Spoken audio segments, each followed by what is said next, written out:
고린도후서 12장 7절에서 10절 말씀. 찾을 줄 알고 제가 읽겠습니다. 여러 계시를 받은 것이 지극히 크므로 너무 자만하지 않게 하시려고 내 육체의 가시 곧 사탄의 사자를 주셨으니 이는 나를 쳐서 너무 자만하지 않게 하려 하심이라. 이것이 내게서 떠나가게 하기 위하여 내가 3번 주께 간구하였더니 나에게 이르시기를 내 은혜가 내게 족하도다. 이는 내 능력이 약한 데서 온전하여짐이라 하신지라. 그러므로 도리어 크게 기뻐함으로 나의 여러 약한 것들에 대하여 자랑하니 이는 그리스도의 능력이 내게 머물게 하려 함이라. 그러므로 내가 그리스도를 위하여 약한 것들과 능력과 궁핍과 박해와 공고를 기뻐하노니 이는 내가 약한 그때에 강함이라. 아멘. 제가 유일하게 보는 TV 프로그램이 한 가지가 있어요. 그 뭐냐면 그 오은영 박사가 나오는 그 금쪽 같은 내 새끼라는 프로그램입니다. 이거는 매번 나올 때마다 계속해서 봐요. 이 프로그램의 주요 내용은 뭐냐면 문제 행동을 보이는 아이의 이야기를 듣고 그 아이가 어디서부터 어떤 문제가 있었는지 아이를 분석하고 또 그것을 찾아내서 아이를 위로해주고 회복되는 그런 이야기를 그리는 게 바로 이 프로그램입니다. 근데 재밌는 건 이 주요 시청자들이 원래 이 부모들이거든요. 뭐 처음에는 이제 부모님들이 그 프로그램을 보면서 호응을 해서 막 인기를 얻기 시작했는데 요즘 기사를 보니까 20대, 30대 결혼하지 않은 청년들이 이 프로그램을 그렇게 좋아한다고 하더라고요. 그게 왜 그럴까요?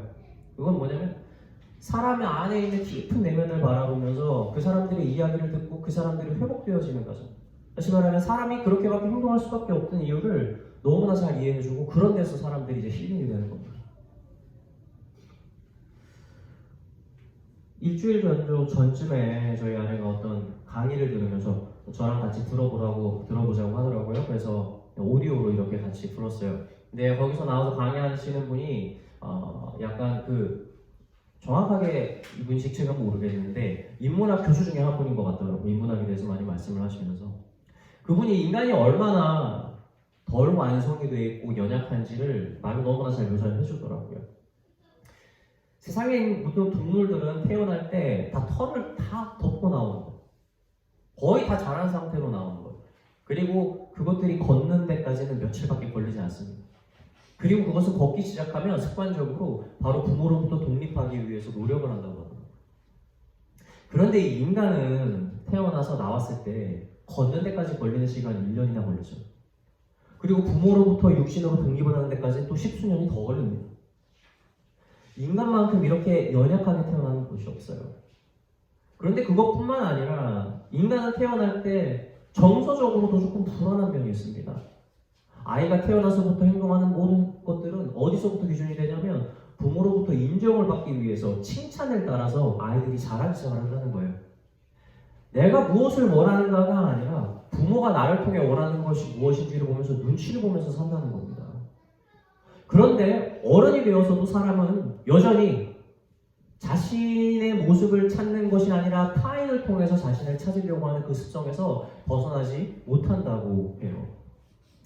그래서 인문학에서는 인간이 가장 우리는 보통 인문학에서 사람들은 우리가 만물의 영장이다라고 이야기를 하지만 인문학에서는 사람은 가장 열등한 동물이다라고 이야기한다고 그렇게 하더라고요. 근데 저는 오늘 이 이야기를 통해서 사실은 인간이 열등하기 때문에 인간이 부족하기 때문에 그것이 얼마나 더욱더 인간답고 아름답고 그것이 더욱더 온전한 존재인지 저는 오늘 특별히 여러분들과 말씀을 통해서 나누고자 합니다. 이스라엘 백성이 출애굽한 뒤에 모세가 사람들을 데리고 이제 정치를 좀 어느 정도 하잖아요. 사람들이 가지고 있는 문제점들 그리고 다툼들이 있으면 모세한테 사람들이 다 들고 나옵니다. 그럼 사람들이 그걸 가지고 모세한테 오면 모세가 그걸 가지고 중재를 해주고 해결을 해줘요. 모세가 대장이고 리더니까. 그런데 문제는 이스라엘 백성들이 얼마나 많습니까?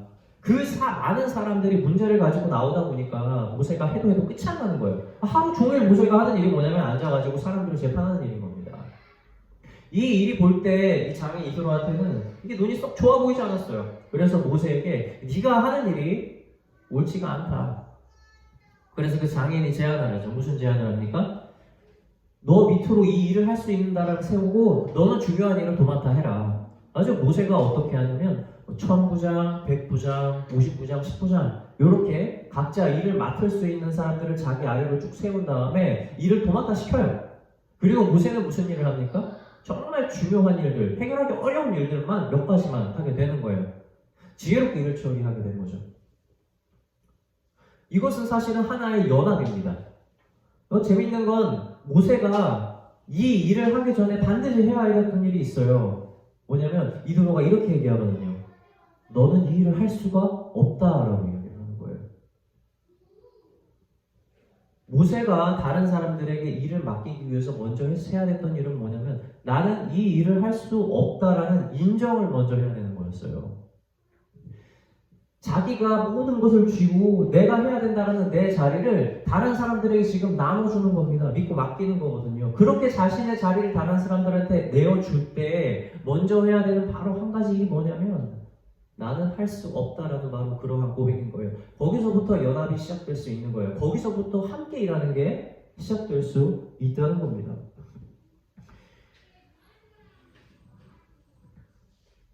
우리가 중심을, 자리를 어딘가에 내준다는 것, 그리고 그럴 때 연합의 힘이 생긴다는 것을 보면 여기서 동일한 것을 우리가 얻을 수가 있어요. 바로 무엇을 우리는 떠올릴 수 있냐면 바로 우리 인생의 구원의 역사도 이러한 흐름과 같다는 겁니다.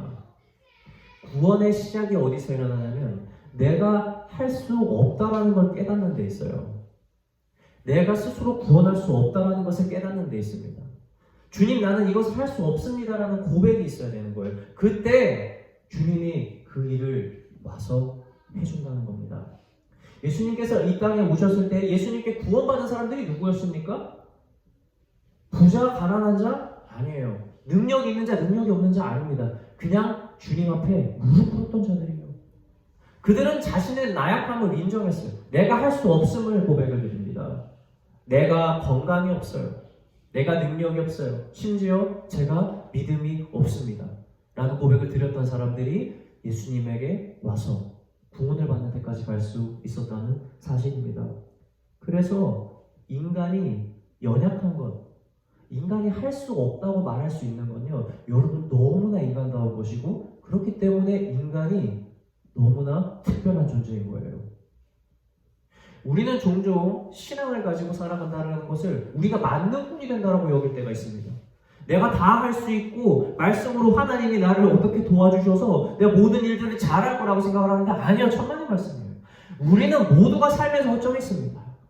아무리 잘하는 것 같은 사람도 어떤 부분에서는 틈이 있어요. 잘 못합니다. 그런데 그걸 가지고 우리가 기도를 한다고 하나님이 그거를 잘 되게 해주실 것 같으세요? 아니요. 오히려 하나님은 그걸 가지고 기도하시는 여러분의 모습을 그냥 기대하십니다. 거기에서 신앙이 있는 거거든요. 본문 말씀에서 바울이 하나님 앞에 기도를 하는 거예요. 얼마나 필요한 기도 제목이었었겠어요, 바울한테. 자기 몸에 가시가 있어서 하나님을 전하지 못하는 것 때문에 기도를 하는 거예요. 그런데 하나님이 아니야. 그것이 없어진다고 네가 족하게 되는 게 아니라 너는 이미 나와 함께하는 그것에서 족한 줄 넌 알아라고 얘기를 하는 거예요. 그래서 그 말을 듣고 바울이 기뻐합니다.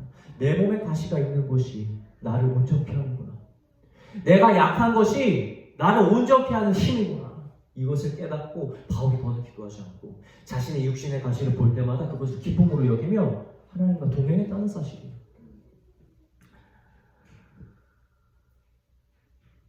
욥기에서 처음 시작을 보면 욥이 너무 잘 살잖아요. 근데 욥의 모습을 보면서 하나님한테 욥을 시험하려고 하는 자가 나오죠. 그게 누굽니까? 마귀예요. 하나님이 제한테 그렇게 많이 주니까 제가 저렇게 하나님 잘 섬기는 거 아닙니까? 한번 뺏어보세요. 분명히 하나님 떠날 겁니다. 이게 마귀의 생각인 거예요. 마귀의 이야기를 듣고 하나님이 욥을 시험합니다. 그런데 여러분 오해하면 안 돼요. 마귀가 이야기를 해서 욥을 시험을 한 게 아니에요. 하나님은 마귀가 오지 않았어도 반드시 욥을 시험했을 겁니다. 마귀는 하나님의 계획에 하나의 편입된 그러한 대상에 불과한 거지 마귀가 그런 능력을 가지지 않거든요. 그렇다면 우리는 똑바로 봐야 되는 거예요. 왜 하나님은 욥을 시험했을까? 이미 알고 계시거든요, 그분은. 욥을 아무리 치고 욥을 무너뜨려도 욥이 하나님을 섬긴다는 것은 하나님이 시험하지 않아도 이미 알고 계시는 분이에요. 그럼에도 불구하고 욥을 시험합니다. 우리는 그렇다면 하나님이 욥을 통해서 얻고자 하는 것이 무엇인지 우리는 고민해 봐야 돼요. 그것은 욥에 계속해서 뒤에 가다 보면 마지막 부분에 나오는 부분입니다. 바로 욥기 42장에 가면 하나님이 왜 욥을 이렇게 시험하셨는지 알 수가 있어요. 욥이 고백들이거든요. 뭐라고 고백드리냐? 주님, 내가 지금까지 참 내가 진짜 당신 잘 안다고 생각했는데 제가 지금 당신을 만나보니까 내가 아는 것이 없다는 것을 깨닫게 됩니다. 하나님, 저는 정말 제가 지혜롭다고 생각을 하고 제가 안다고 이야기했는데 사실은 제가 지금까지 이야기했던 것들이 제가 알지 못하는 것 가운데서 사람들에게 말한 제 어리석음이 있었습니다.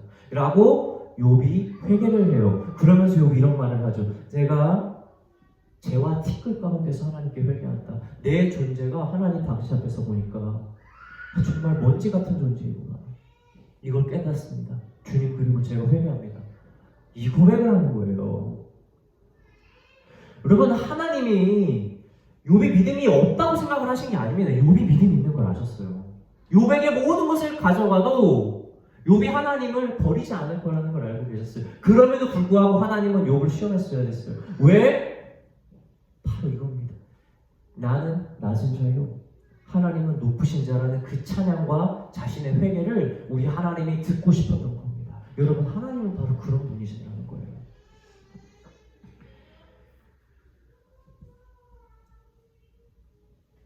욥기는 우리가 하나님을 끝까지 잘 섬기면 하나님이 우리에게 복을 주신다는 걸 가르치는 게 아닙니다.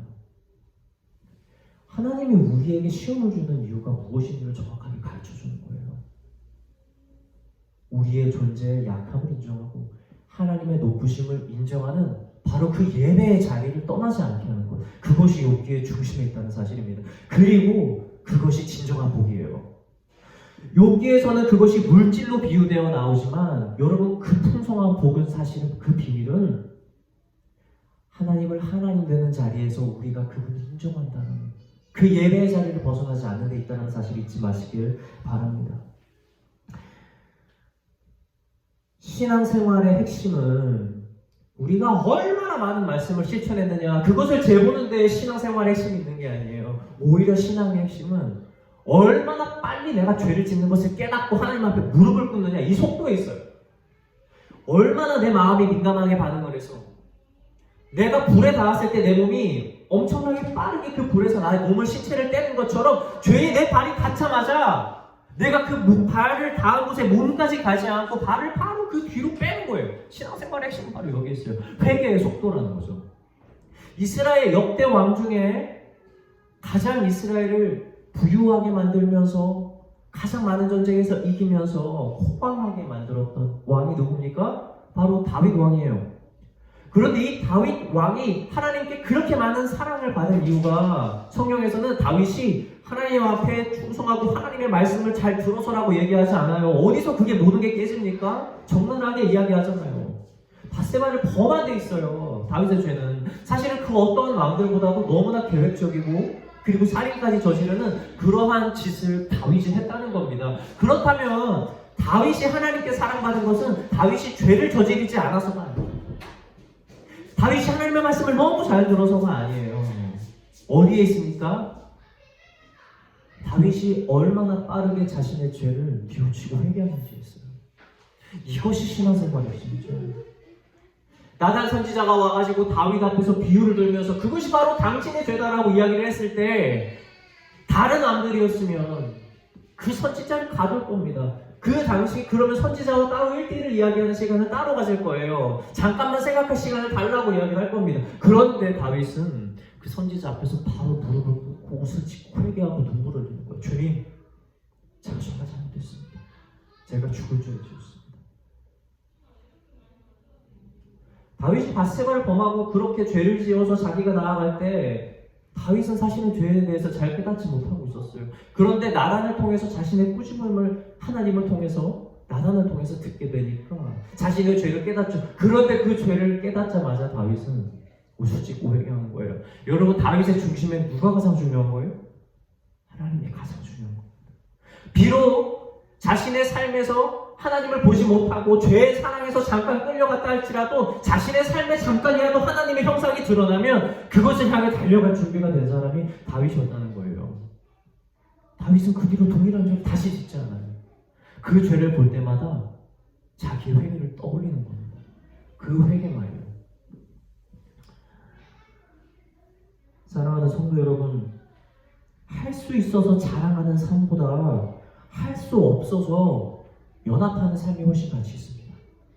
그리고 주인의 삶을 사는 삶보다 하나님의 자녀로 사는 삶이 더 복이 있다는 사실을 잊지 마시고, 삶에서 나의 연약함을 인정하고 하나님 앞에 나아가는데 아주 민첩하고 빠른 사람들이 되시기를, 그러한 성도가 되기를 주님의 이름으로 축원합니다.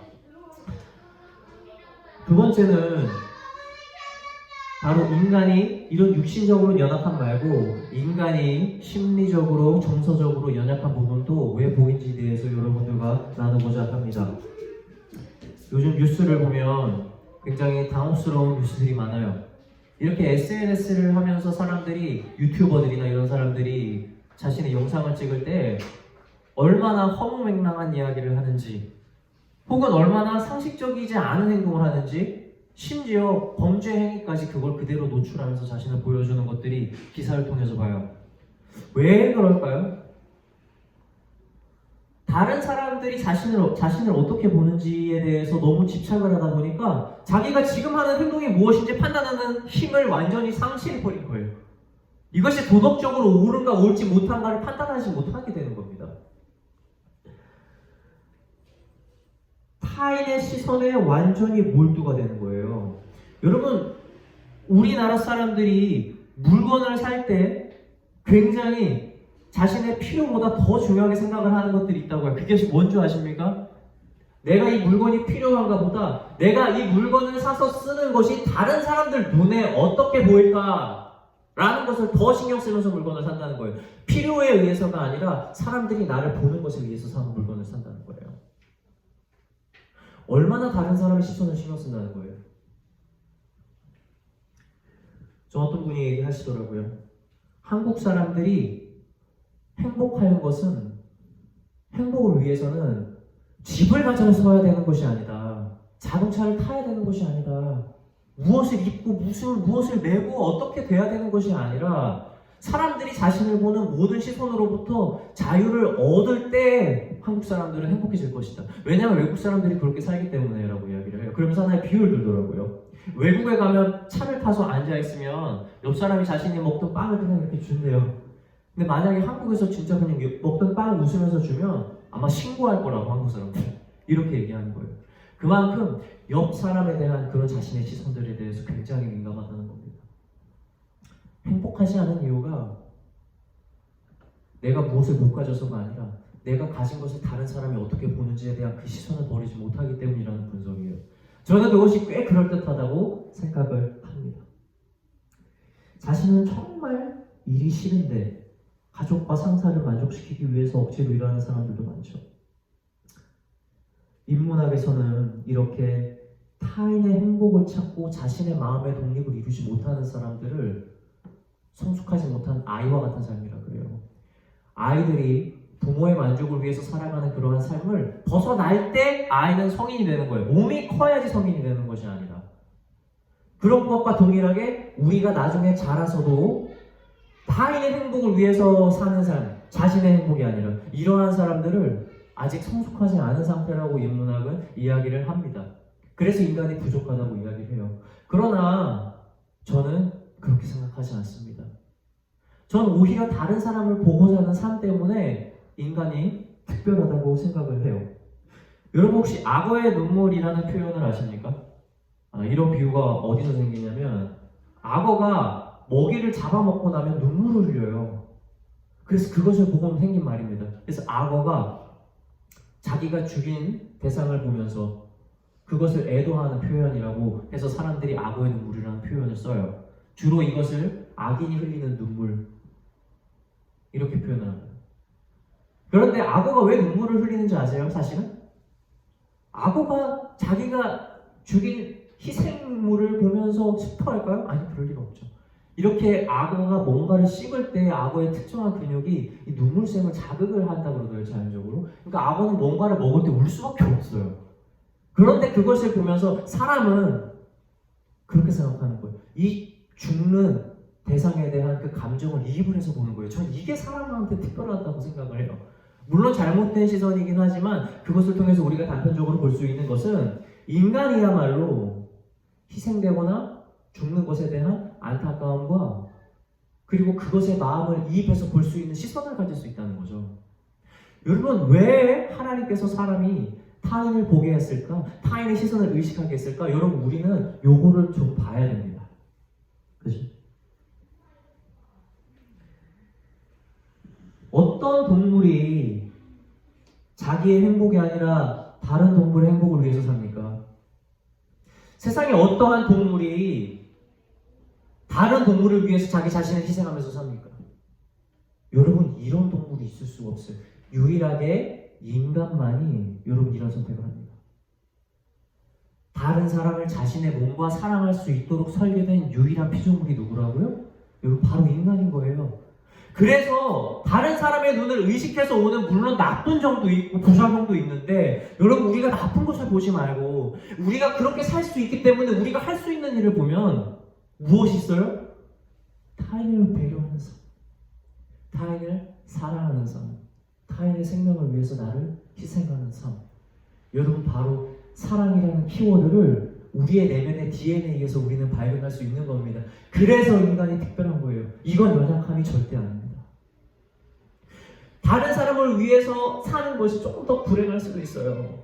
다른 사람의 시선을 느끼는 것이 그렇게 해서 그것에서 조금 우리가 불편함을 느낄 수도 있어요. 그러나 여러분, 이 가운데서 우리가 복음을 깨닫고 우리가 누구인지를 깨닫는다면 여러분, 사실은 이것은 우리가 다른 사람을 사랑할 수 있는 힘은 없는 하나의 매개체가 될 수 있다는 사실을 잊지 마시기 바랍니다. 그래서 우리는 우리 자신이 누군지를 너무나 잘 깨닫고 있어야 돼요. 인간이 처음 지어졌을 때 하나님이 설계한 모습이 바로 이겁니다. 함께 연합하도록 돼 있어요. 함께 연합해서 살도록. 인간이 약한 이유는 바로 여기 있는 겁니다. 인간 혼자서는 사실 어떠한 동물도 이기지 못합니다. 사자도 못 이겨요. 호랑이도 못 이기죠. 곰도 이기지 못합니다. 그런데 이 인간이 100명, 1000명, 10,000명 마음을 모으면 지금처럼 인간이 이 모든 피조물을 지배할 수 있는 존재가 되는 거예요. 하나님이 그래서 인간을 연약하게 지은 겁니다. 너희가 마음을 합해서 연합해서 살아라는 거죠. 그리고 하나님은 우리가 타인의 시선을 가질 수 있도록 만드셨어요. 왜? 너희가 서로를 위해서 희생하고 너희가 서로를 사랑하면서 살아라 라는 겁니다. 하나님께서 태초에 세상을 지으시고 인간을 지을 때 이렇게 지었어요. 그런데 마귀가 들어와가지고 이 모든 관계를 깨버립니다. 하와에게 선악과를 줘서 먹게 하고 남편을 먹게 하죠. 그리고 나서 하나님이 그들을 찾았을 때에 아담과 하와가 하나님께 한 이야기를 보세요. 뭐라고 합니까? 내가 당신이 지어준 저 인간 때문에 내가 죄를 지었다고 상대방에게 죄를 더 씌우는 거예요. 하나님이 인간을 처음에 지었을 때 서로 사랑하고 서로의 허물을 덮어주라고 한 건데 아담과 하와가 서로의 죄를 서로에게 미루는 겁니다. 사실은 그것은 매우 상징적인 일이에요. 왜 상징적입니까? 하나님이 지은 사랑의 법칙을 깨는 일이 되는 겁니다. 아담과 하와가 그렇게 사랑을 저버리는 거예요. 이것은 매우 상징적인 일이죠. 그렇게 우리 인간의 DNA는 그렇게 아담과 하와의 죄가 들어가서 살아가게 된 겁니다. 그래서 우리는 처음 우리의 모습을 늘 잊지 말아야 됩니다. 무엇을 하는 것? 바로 서로 사랑하는 것. 원래 그것이 우리의 모습이에요. 그래서 예수님께서 이 땅에 오셔서 무슨 일을 하십니까? 우리의 모든 죄를 자기가 가져가는 거예요. 참 재밌지 않으세요? 아담이 무슨 일을 했어요? 자신의 죄를 다른 사람한테 더 입히는 일을 하잖아요. 그렇게 사랑을 깨버리니까 예수님이 어떻게 하죠? 이제 다른 사람에게 죄를 입히고자 하는 우리의 죄성을 아시고 이젠 우리 원수된 우리의 죄를 자신이 다시 다 가져가서 십자가 못 박아 죽으시는 거예요. 그리고 우리한테 보여주는 겁니다. 얘들아, 이것이 원래 너희의 모습이야. 이것이 바로 사랑이야. 이것을 기억해라. 그러면서 예수님이 제자들한테 이렇게 얘기하죠. 너희는 내가 너희를 사랑한 것 같이 너희는 서로 사랑하라.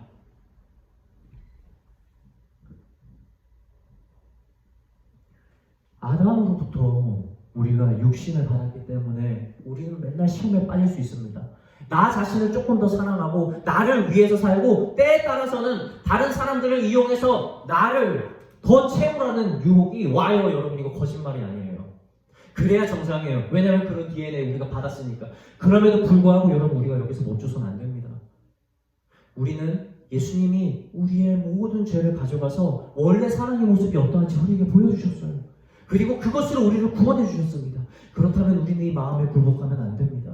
우리는 그 마음과 끝까지 싸워서 결국 우리의 사랑을 다른 이웃에게 실천하는 데까지 나아가야 돼요. 그렇게 세상에 사랑의 실천이 무엇이고 사랑의 원 모습이 무엇이고 인간이 원래 어떻게 태어난 것인지를 사람들에게 보여주는 모습이 우리 그리스도인들에게는 있어야 한다는 겁니다. 우리는 죄인의 DNA는 있으나 우리에게는 역시 사랑의 DNA가 존재한다는 것을 보여줘야 되는 거예요. 우리가 타인을 의식하고 인지하는 것은 여러분 우리가 불행해지려고 하는 것이 아닙니다. 그것은 우리가 바로 우리 인간이야말로 다른 피조물과 다르게 타인을 위해서 살 수 있고 타인을 사랑하고 타인을 위해서 희생할 수 있는 존재가 될 수 있다는 가능성을 보여주는 것입니다. 사랑하는 성도 여러분, 말씀을 마치고자 합니다. 인간으로서 가장 행복한 삶은 인간답게 사는 겁니다. 그리고 그 인간답게 사는 삶은 우리의 연약함을 그대로 받아들이고 사는 거예요.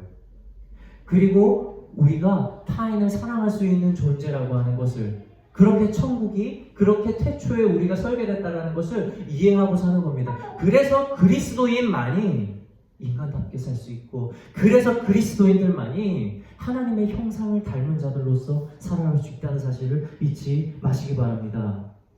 인간의 약함은 반대로 인간이 가장 강할 수 있는 이유이자 하나님을 찾아가는 길입니다.